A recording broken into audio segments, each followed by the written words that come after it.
Rami apparently has been holding question for years, like,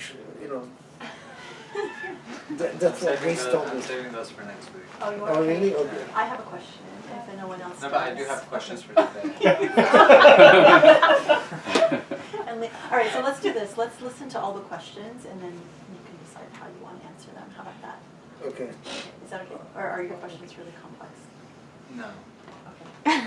Let's start with Lena. Do you want to ask your question first? Sure. I had a question. You mentioned briefly earlier seclusion, and I have been thinking about the role of seclusion in Islam and comparing it to other traditions like Christianity and Buddhism, where there are places for, like, there's a tradition of monks and nuns and going somewhere in seclusion. And I was thinking about why, like, what the historical reasons that our religion doesn't have that, and part of it is like the example of the prophet and the like absence of like emphasis on celibacy in Islam. Part of it is there are so many different reasons, but I was curious if you like have an introduction or a sum up on seclusion in Islam and sort of like separating yourself from society for the purpose of worship, and how to balance that with everyday life, and if that's sort of changed over the centuries that Islam has existed.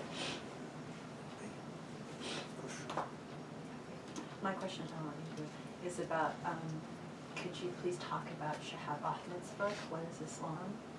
Because there are a lot of people who've been interested in creating study groups and reading groups and things like that, and I think it's held in high esteem as being very relevant to our age and the future of Islam, and all this it's in very positive terms, but I think the reality that we understand is actually quite more insidious and dangerous, and so I would love it if you could talk about that. I'm actually really interested in that too, because I know some people personally who read it and then took it as basically a fatwa to drink alcohol and other things like that. But just building off of Grace's question, there's one aspect that's problematic with the book if you're reading it as a Muslim, and he's basically saying orthodoxy is like diffuse, it's whatever Muslims say it is. But then from like a secular academic perspective, is it as problematic if you view the book as writing from an outsider's perspective?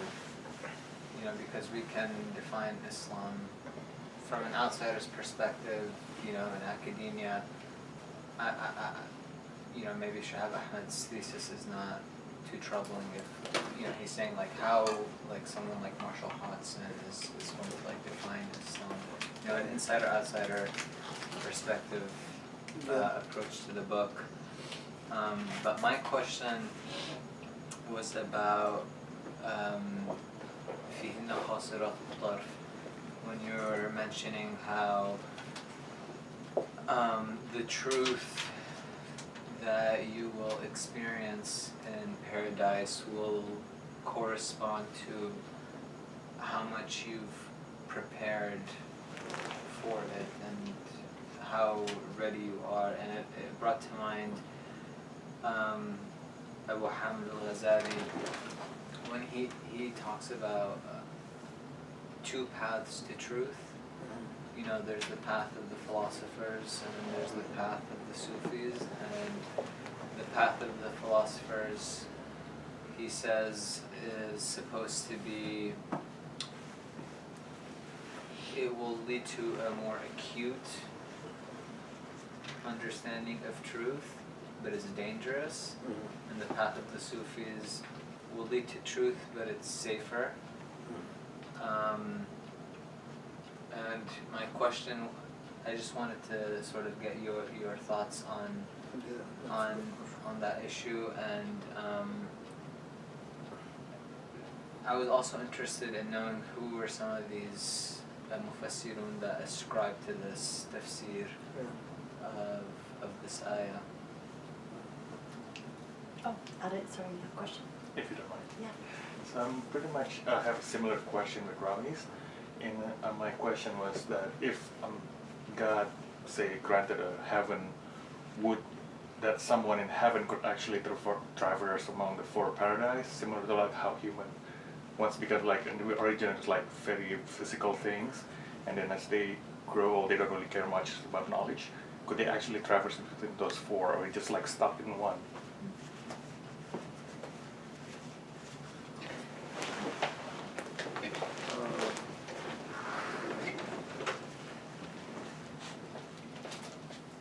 Okay, the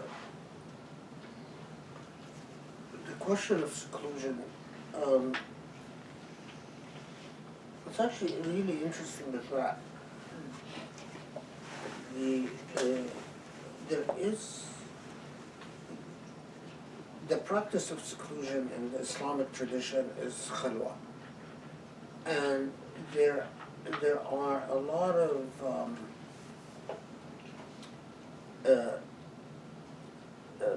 the word, what's the word I'm looking for? There are a lot of discourses, it's not the exact word I'm looking for, but there are a lot of conversations that take place in the Islamic tradition about the practice of Khalwah. And I think with part of what led to the devolvement of that practice in modern Islam is the movement against Sufism. I mean,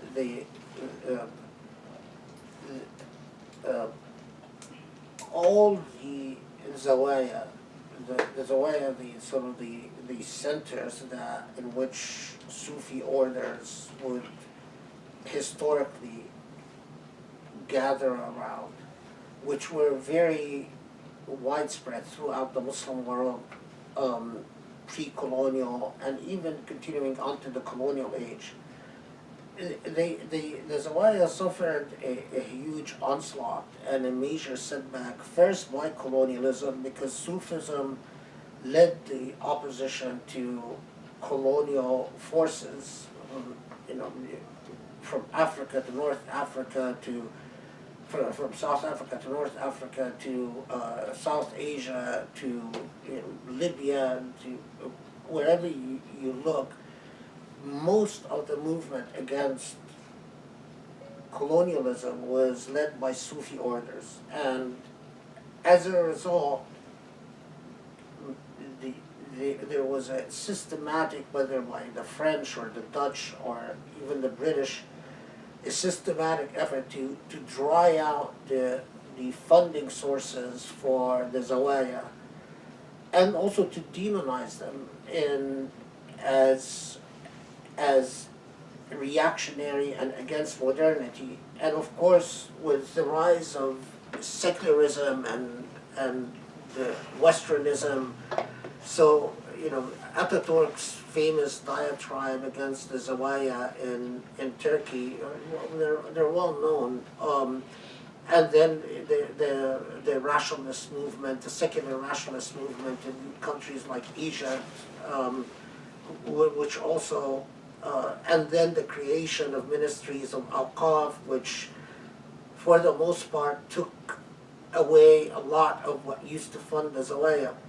All of that, and then of course the rise of the Wahhabi movement after colonialism, especially, where affirmatively for a while even the Wahhabis were sending out people to buy the text of libraries that used to be housed in Sufi Zawaya in countries like Egypt and Morocco, and they would destroy the texts and burn them. Morocco eventually jailed 4 Saudi Asians who were doing this in Morocco, and in Egypt they weren't jailed. But so the point is that a lot of the literature became, you could still find it. I mean, I have a huge number of manuscripts about Khalwah and the necessity of Khalwah for the making of a human being and for the pursuit of the divine, and in their literature they would often talk about the proper place for Khalwah is to go to a zawiya, whether you belong to a Sufi order or not, that to make sure that it's a purified place and to make sure that it's a place where you're safe, you know, the marauding highway robbers are not going to come and pillage and so on and so forth, and to make sure that it's a blessed place and that it's a place in which the angels conglomerate and so on. But there's also a lot of literature about Khalwah in your home and the impacts on this and so on. Now, part of the tradition for this is that you've got to remember that each of the companions had built what they called a musalla, an actually private mosque. Each companion, it's not really a mosque, but it's a prayer area. And I've seen them, they're very small. They're maybe the size of the shrug. And it's a separate building attached to the home.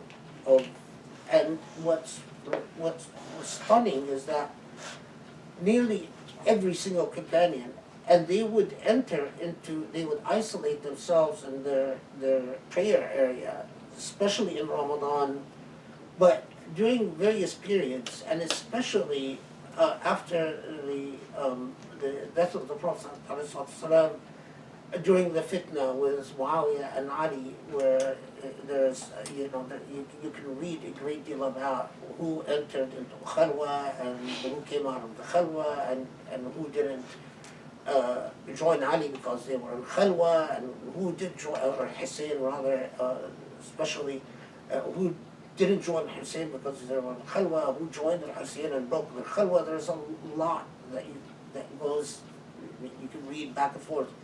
And this literature became very impactful and had a huge effect on the birth of the Khalwa traditions among various, not just limited to Sufis, because even among the Ibn Taymiyyah types and Ibn Qayyim, I mean, Ibn Taymiyyah has this whole section about how you can't, it's necessary for your health as a Muslim to go into Khalwah at least, into i'tikaf, at least the last 10 days of Ramadan, and how you should not talk to anyone, and how silence is golden, and how, in order to hear God, you have to stop talking and you have to stop listening to human beings. In other words, with all the noise that human beings make, God's voice is drowned out.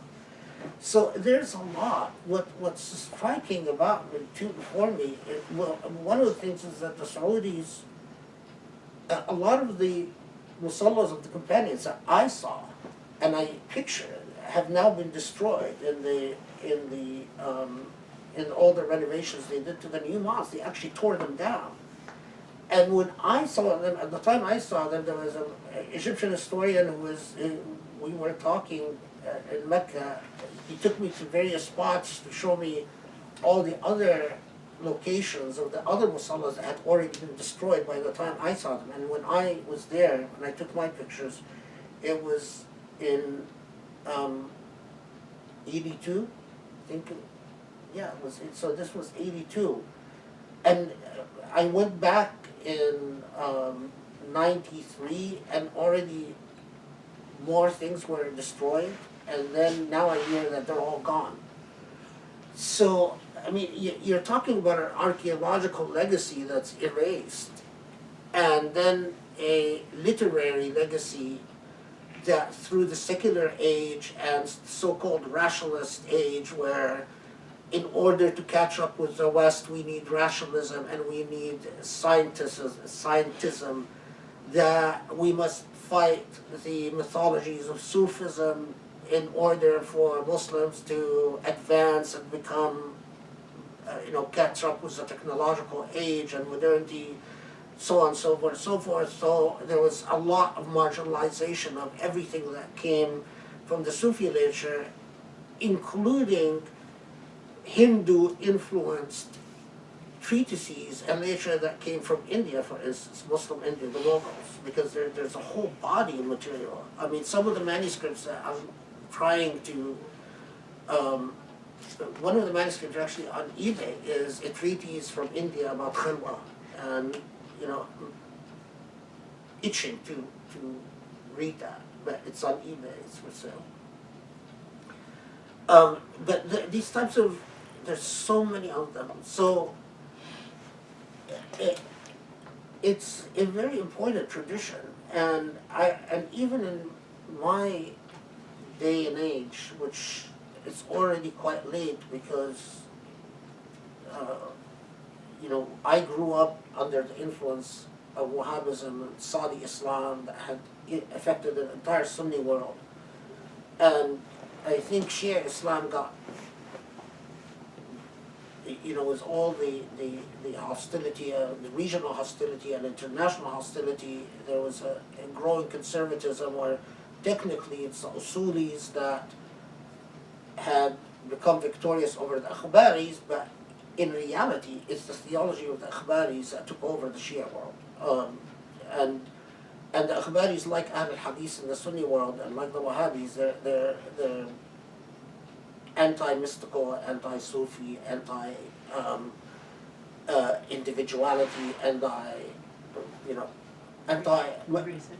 huh? Anti-reason. Anti-reason, anti a lot of things, more anti than pro things.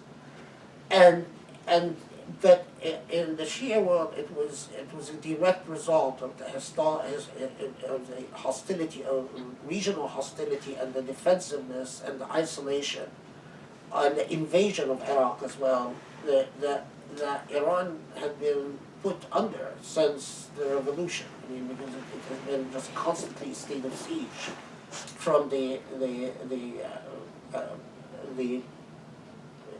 internationally backed up war that started with Iraq and continued for 10 years, and then the siege has not relented since then. And theologically, that has had, and domestically, that had an enormous influence on Shia sociology and whether the sort of traditional schools of Shiism were able to ever feel, even able to ever get out of the siege situation to express themselves. In the Sunni world, oil and Wahhabism has demolished so much. So I grew up in that age, and I would still, in the 60s and 70s, our teachers were still telling us that you cannot possibly develop a relationship with Allah, the proper relationship with Allah, unless you enter Khalwah, and whether we would start out with 3 days and then would progress to 10 days and then we'd go to 21 days. The most that I've done was 21 days, and during which you don't interact with anyone and you don't talk to anyone, and you're in worship all the time. And we were taught that, but by the time by the 90s, it was very noticeable that of course, people, but at least the professors at Azhar, the ones who still enjoy official appointments, were all not of the type that would talk about Khalwah at all. I mean, they become all legalists or al-Hadith types. And even the Sufi orders, by the way, the government interferes, Egyptian Sufi orders, the government interferes in the appointment of the head of the Sufi orders, so they're all plagued by corruption. The non-corrupt ones, the pious ones, are usually marginalized officially. So they have an enormous following in the street, but officially they don't control the resources, all controlled by the government.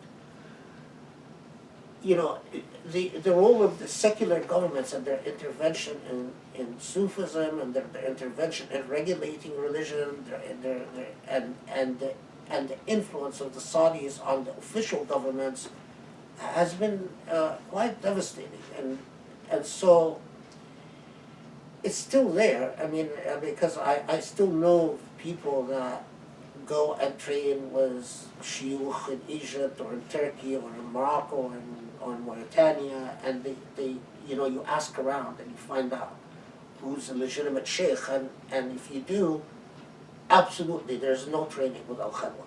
I mean, I've never heard of a good sheikh that does not put their students into Khalwah. But it's just all the official institutions. It's as if these authoritarian governments hate individuality and fear it in all its forms. But you know, just your question, I really hope that some graduate students do dissertations on Khalwah tradition and i'tizal in the Islamic tradition. I mean, it's a field that needs to be re-explored and re-studied, and because in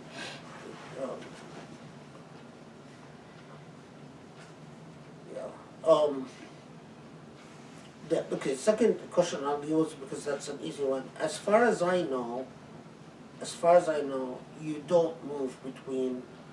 As far as I know, and I'm qualifying it because I can't remember if I read something that said you can. There are some who said that you can start out in hellfire, pay for your sins, and go to Jannah. But as far as I know, no one said that you can move from a lower rung to Jannah to a higher rung of Jannah, or the other way around.